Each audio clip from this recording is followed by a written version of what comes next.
Let's raise some big questions tonight. Is the Narendra Modi government running away from questions in Parliament? Will there be debates on China, COVID, economy? Will the monsoon session end up simply as a token session? Is the opposition being gagged, or is this due precaution because of COVID pandemic? Some of the questions that we'll raise in our face-off. I'm joined by the former Union Minister and Congress leader Manish Tiwari, and I'm also joined by GVL Narasimha Rao, BJP spokesperson and MP. We'll also be joined by Kakoli Ghosh Dastidar of the TMC. But I want to come to you, Manish Tiwari, first, because you are among those today who has questioned the propriety and the constitutionality of the government refusing to have question hour. The government says this is a COVID pandemic, it's only a 4-hour session every day, they cannot accommodate question hour. Your views, is the government, according to you, gagging the opposition or simply following COVID precautions? Well, Rajdeep, I think there is a need to put things in context and in a perspective. There is absolutely no denying the fact that the situation is extraordinary, and any attempt to minimize its implications or its magnitude would be completely imbecile. I think what the Honorable Speaker and the Chairperson of the Rajya Sabha have done is extremely commendable, because to get 800 people to convene, and that too for 18 long days, is a Herculean logistical effort. Having said that, the reason why I objected to the abolition of the question hour, which incidentally the Speaker does have the authority under Rule 32 of the Rules and Procedures of regulating conduct of business in Lok Sabha. But when you read it in juxtaposition with the Colin Shakhdar, especially page 473, Colin Shakhdar says that this is a power which is used only in an extraordinary situation. You cannot deny the fact that this is an extraordinary situation, but then question hour only gets suspended if there is unanimity. So the key word in Colin Shakhdar on page 473 is unanimity in the House with regard to suspending the question hour. And I think that is something which the government either didn't strive to create, and when the opposition asked for a division on that particular issue, unfortunately, the division wasn't granted. My submission is that it is actually just a question of logistics. The thing is that government's logic is that when you start questions in Parliament, ministers are assisted by their secretaries and by their other staff. And it would be difficult to allow so many people into Parliament, given the extraordinary situation. It's a valid concern. However, I've been a minister in the government of India also, and I've answered starred questions without any reference to any of my officers sitting in the gallery. Suppose if there was a question which a minister found it inconvenient to answer, he could have very well said that, look, this is a question which requires a more detailed answer. I will come back to you with a written response because I'll have to consult my ministry. So I guess, if the logistics of it would have been better managed, given the fact that we have a 4-hour session, could have been extended by half an hour, and starred questions could have been accommodated, because let's not forget the fact that the opposition, or the right of individual members, actually gets reflected in the question hour, in the 0 hour, and the private members' business. The rest of it is government business, and in this particular instance, both private members' business as well as question hour stand suspended. I allowed Manish Tiwari to have his opening remarks. GVL Narasimha Rao, I want you to respond to that, because at the end of the day, we are supposed to be a parliamentary democracy. And the parliamentary democracy has to have equal space for the opposition and the government. The sense one is getting is the opposition space is constricted, because the government beyond the point does not want inconvenient questions, particularly on the economy and COVID. These are the two subjects which are no-go for this government at the moment in this session. How do you respond to that? You do not want full-fledged debates? No, Rajdeep, it's a controversy where none exists. It's nothing but a tool of propaganda. the entire opposition and even the media which raises such questions is actually indulging in propaganda. I accuse even the media when they don't really fairly tell the people what the reality is. Punjab Assembly, I think a state which Manish Tiwari ji represents as a member of Lok Sabha, met for one day on August 28th, one-day session. And West Bengal was to meet for 2 days. They met for one day. Nowhere in the country any assembly is functioning. The party believes in parliamentary democracy. That's why we have a 18-day-long parliament session. And a non-stop session at that, without a break, without a Saturday, Sunday.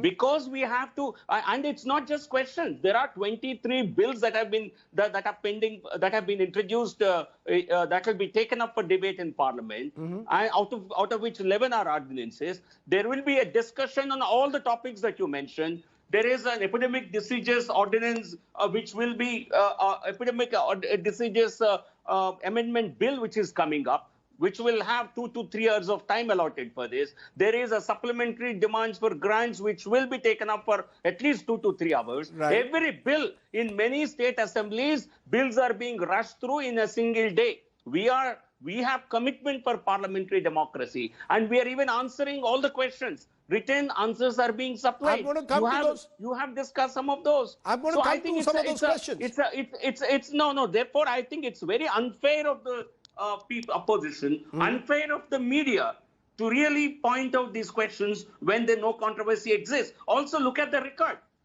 60% of the time that was given in Rajya Sabha for question hour in the last 5 years was not even used. It was wasted by the opposition. Okay, and then on top of it, now you claim as if it's so sacrosanct and you believe you have such a great faith in this. You don't let this function. In several sessions in the last 5 years, 40% time got wasted.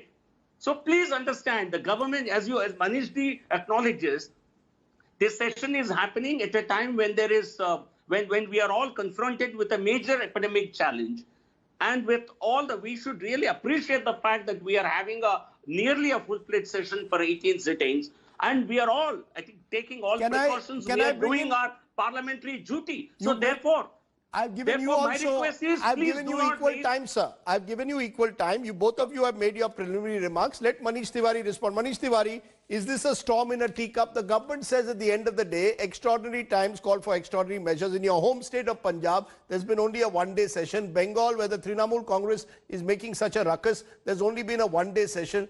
Why should the fact that the government is not having question hour lead to suggestions that the government is muzzling dissent or is gagging the opposition, as is being alleged? Rajdeep, for the lack of a better word, this is a very oxymoronic argument which unfortunately the Parliamentary Affairs Minister made on the floor of the Lok Sabha, and my dear friend Mr. GVL Narasimha Rao is repeating.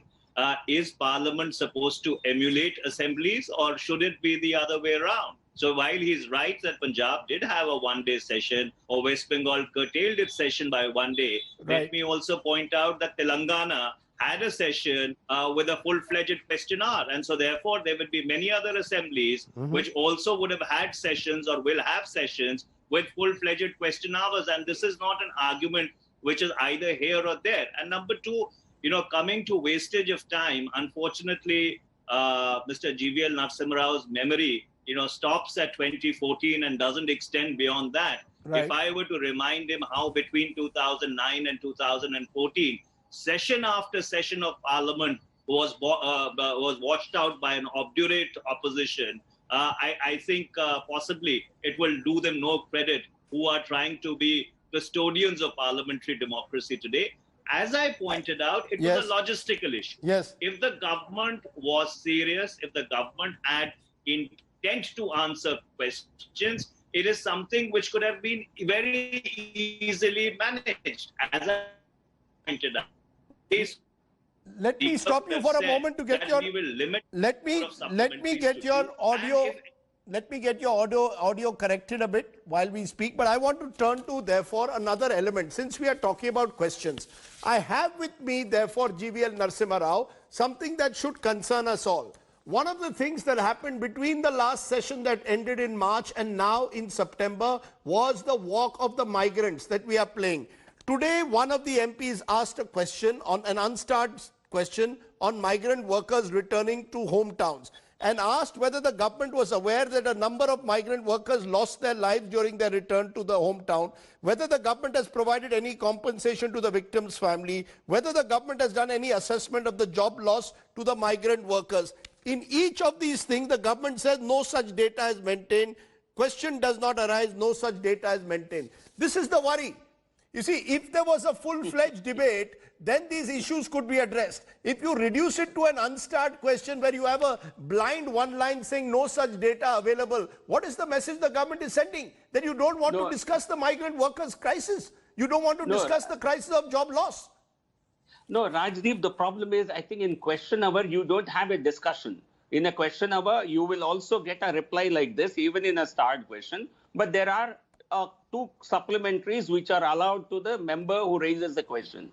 And maybe two other members can ask a question. It's not that you can have a full-fledged discussion. As I said, there are several bills which are lined up in this session, and there will be opportunity to discuss all these issues in those as a part of those bills, and also separate short duration discussions can be had.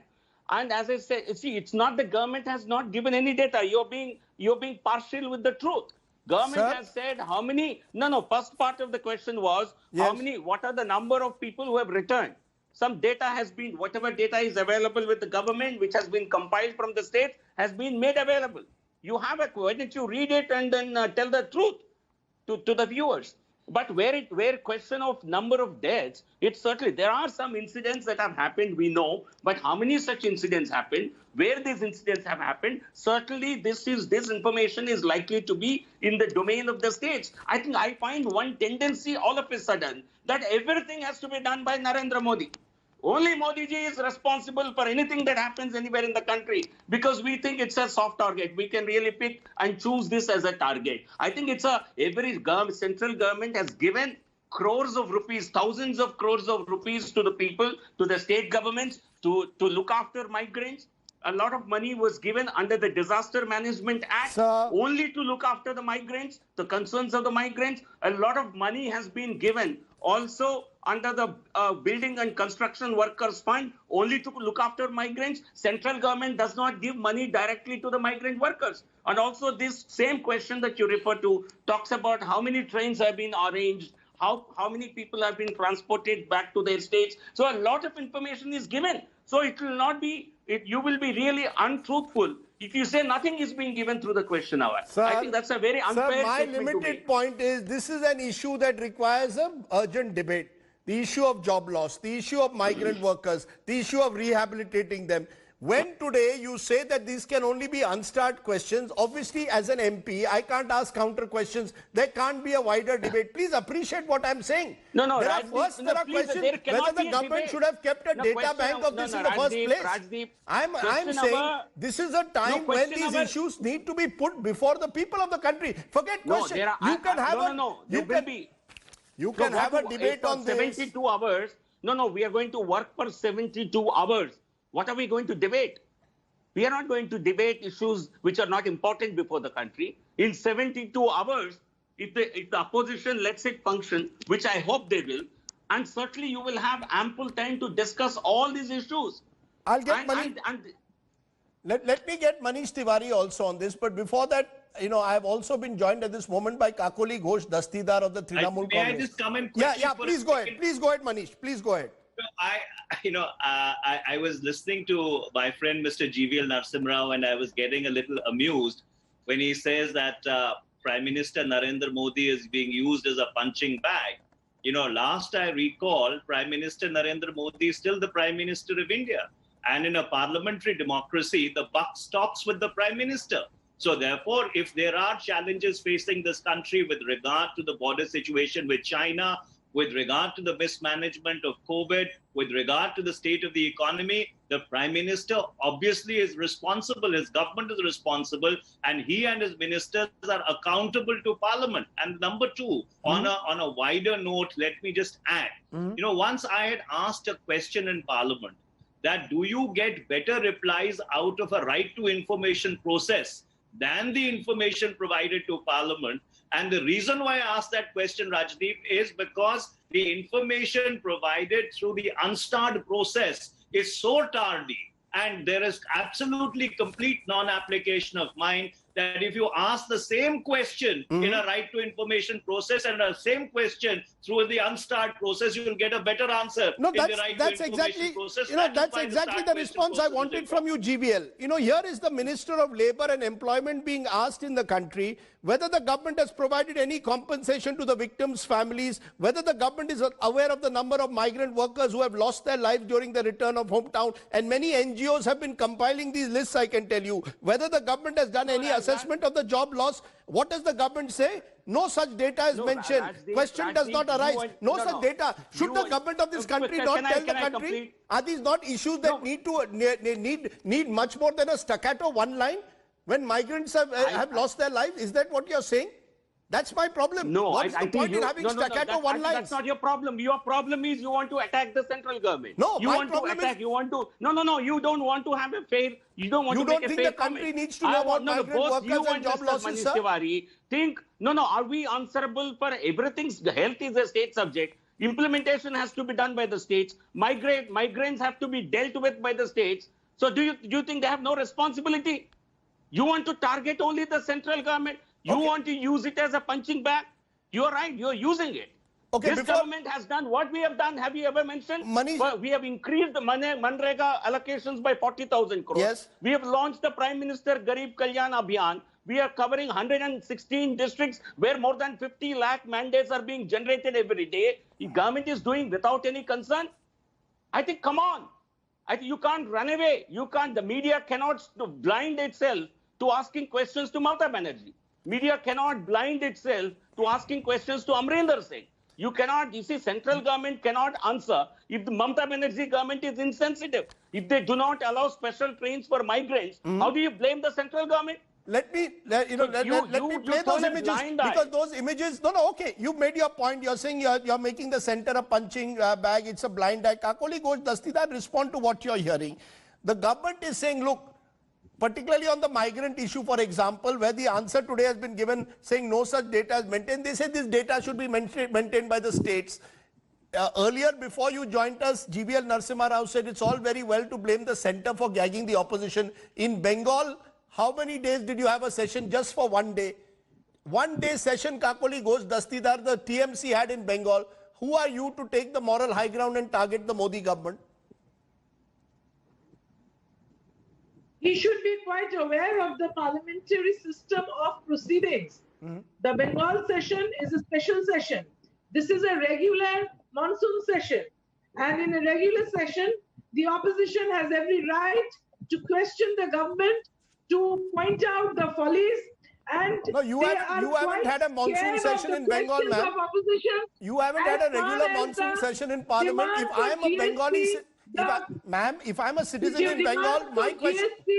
The demand for the state of affairs in the country and the falling economy of the country, the rising potato prices, the curtailment of the question hour, and also curtailment of individual time of the opposition and the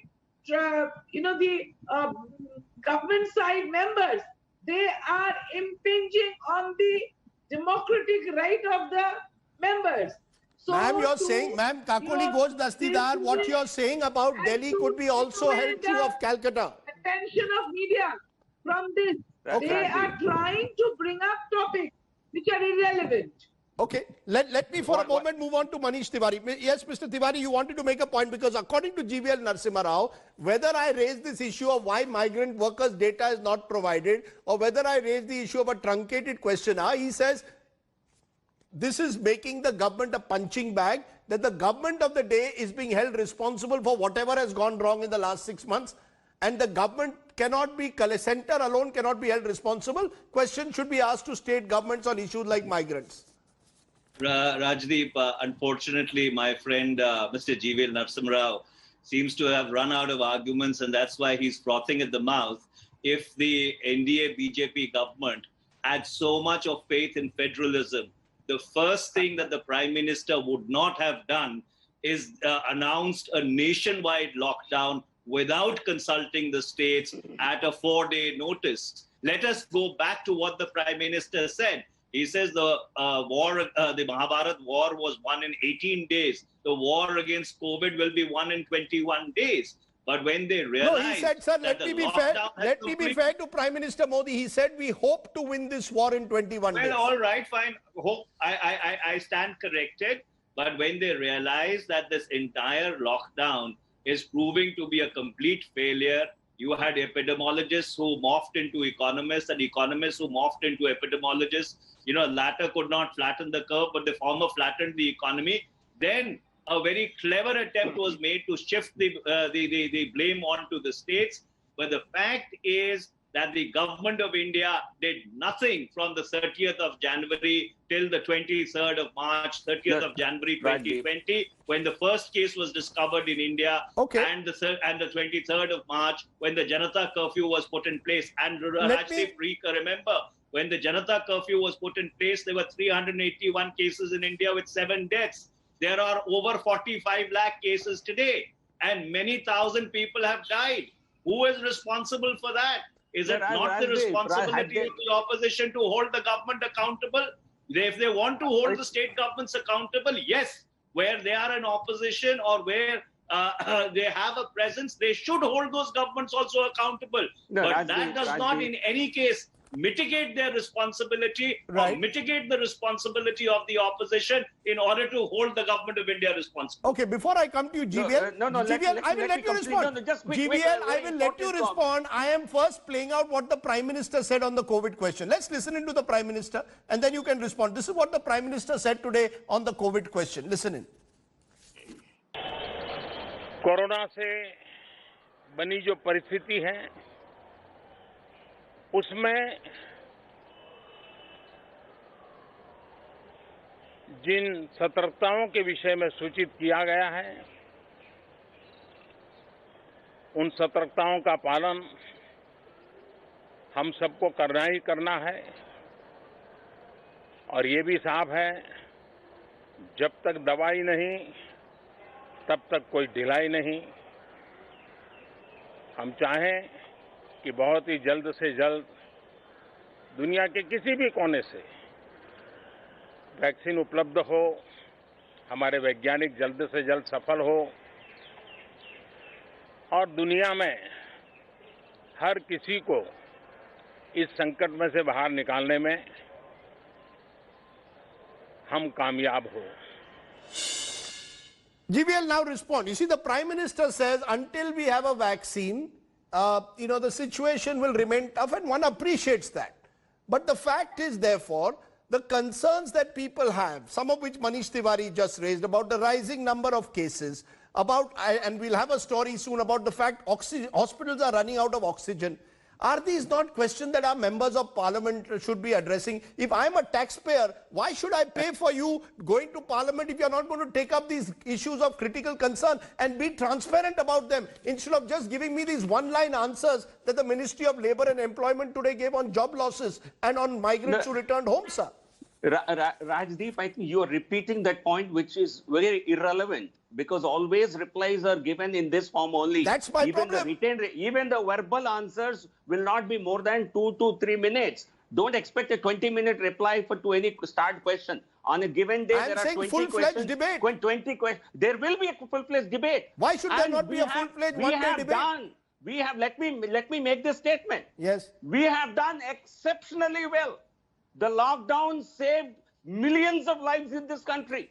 Otherwise, the Congress was celebrating the Johns Hopkins predictions. It's also destroyed the economy. Itself, can I complete? It's also destroyed the economy, but go ahead. No, I will answer all your questions. Crores of people would be infected. The more than 30 crore people were estimated to get infected in the month of May. We have certainly saved millions of lives. And we have the Prime Minister has taken all the state governments along. But the work at the last delivery has to be done at the state level. And the central government has provided complete support. And we were not self-sufficient in any of these medical supplies. But look at the manner in which we became self-sufficient. So certainly the state governments have done their job. But wherever there are limitations, they will also be highlighted. Okay. And if the central government has certainly some areas where it needs to improve, it is willing to accept those suggestions. Okay. But you cannot say that central government, then we should have dismissed all your governments. Why the hell are you in government? No. Health is a state subject. If you don't want to be in government, then you tell us. Okay. Let the central government implement the entire thing. Let me need not be the chief minister. Let me get both Manish Tiwari and Kakoli on this. Kakoli, why don't you take this? That at the end of the day, is there a responsibility for state governments or not? Particularly when it comes to the COVID fight. Today you are saying in Parliament you want to target the centre. Will the state have any responsibility, Ms. Ghosh Dastidar? Most of the states have done exemplary well. As far as my state is concerned, you can see that the daily count is not going above 3,000 even when the whole country is reeling under the number of cases. It is nearly reaching 1 lakh a day. It is the highest in the whole of the world. We are quite ashamed of it that this government, the central government, has totally failed to protect the people of the nation. Thali baja ke aur tali baja ke corona rukta nahi hai. They should realize. They should have consulted the doctors and specialists right at the beginning. And the lockdown should have been much more well planned than what they did now. But the questions that the opposition would ask, as far as the economy is concerned, the failing economy, the division of the GST percentage to the states, and also to maintain the federalism of consulting to the states, or allowing the opposition. You know, the fact is that all of you are targeting the government. Manish Tiwari, let me give you a final word here. Is this parliament session simply a token parliament session, 18 days, 4 hours a day? Is this, and that too after 6 months, should we treat it as extraordinary times, and therefore, as can happen in extraordinary times, the government of the day is saying, look, this is all we can do. We can't have a regular parliament session where you could have raised all these issues as you would otherwise do. Rajdeep, the opposition has agreed to all the demands which have been made by the government with regard to their legislative business, which is namely getting the 11 ordinances that they promulgated, discussed in Parliament, and eventually, if Parliament agrees, passed. The opposition has only 3 demands. Number 1, a full-fledged discussion on the border situation, China. Number 2, a full-fledged discussion with regard to the management of COVID, because unfortunately, between 23rd of March and now, you have run the COVID fight through notifications by the Ministry of Home Affairs issued under the NDMA Act. And number 3, a discussion on the state of the economy. I think these are the 3 things which are most critical. And if the government runs away from these 3 discussions, then indeed it will be a token session of Parliament. Very quickly, GVL, will you run away from these 3 issues? Do you not want, will you answer why is the economy contracted by 23%? Will you answer why we are now adding 1 lakh cases a day? Will you answer why the border situation with China has flared up? Are these 3 issues on which you are ready to have an open, full, transparent debate? The only one who has run away from Parliament is Rahul Gandhi, and for whatever reasons or excuses that he might make. And he wants to be active only on Twitter. And I would be very happy to see the opposition being active in Parliament and not confined to Twitter. There will be enough discussion in 72 hours. I'm sure there will be a number of occasions when we can debate all these topics. There is a statement there is a debate on the Epidemic Diseases Act. There is a bill on homeopathy. There is supplementary demands for grants. Homeopathy. I am asking you 3 full-fledged debates where the Prime Minister will sit and attend and answer questions. Is that possible or not? No. I think the Prime Minister will attend when he thinks it's important for him to attend. And the opposition should answer why Rahul Gandhi has run away from Parliament at a time when he was very active. Has he run away to avoid questions, to avoid being asked, being made accountable for issues like China? Why they signed an agreement in 2008? Who's in government at the moment? Is Rahul Gandhi in government or Narendra Modi in government? Who's in government? He's the leader of the opposition. So he's an important leader. They may have another person as a leader of the opposition, but the real power center in the Congress is Rahul Gandhi and you want Sonia to answer Gandhi. that in 30 seconds? Rahul Gandhi has run away. You want to answer that at the end? The fact is, Rahul Gandhi, your leader, your face is not in parliament at the moment. So while you can attack the Prime Minister, what about your leader? I'm not mentioning Rajdeep. Sonia ji. Maybe she has other reasons. But why is Rahul Gandhi absent? Okay. Rajdeep, Yes. Rajdeep, I think after 1962, this is perhaps the most serious parliament session or the most serious situation which the country confronts. And so therefore, we are actually facing a forefront situation as I currently speak. You have the China-Pakistan axis, you have the COVID situation, you have a collapsed economy, and you may have the resurgence of left-wing extremism because of the deteriorating relations with Nepal and Nepal's relationship with China. Rahul Gandhi, so therefore, sir, India has never where is ever Rahul been Gandhi? so vulnerable. This is the moment for Rahul Gandhi to put the government on the map.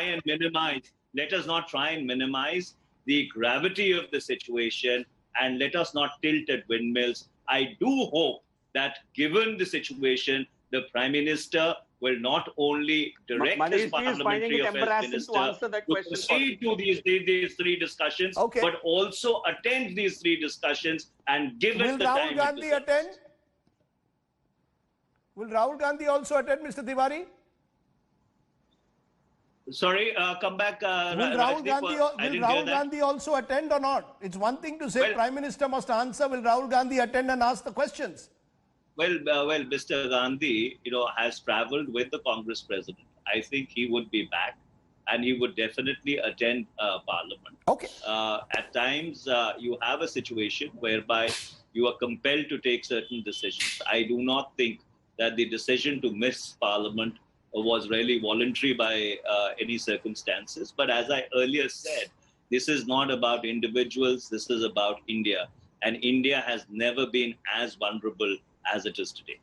Let's leave it there. GBL Narasimha Rao, Kakoli Ghosh Dastidar, Manish Tiwari for joining us on our big political debate this evening on the first show of Parliament. I wish we could have more debates like this in Parliament rather than in TV studios. Thank you all very much for joining me here on the news today. Let's take a break. Up next, as corona cases cross 48 lakhs, this is the latest crisis. There's a sudden shortage of medical oxygen that has hit several hospitals across the country. You're watching the news today. News without the noise. The real issues, real people. Back in a moment.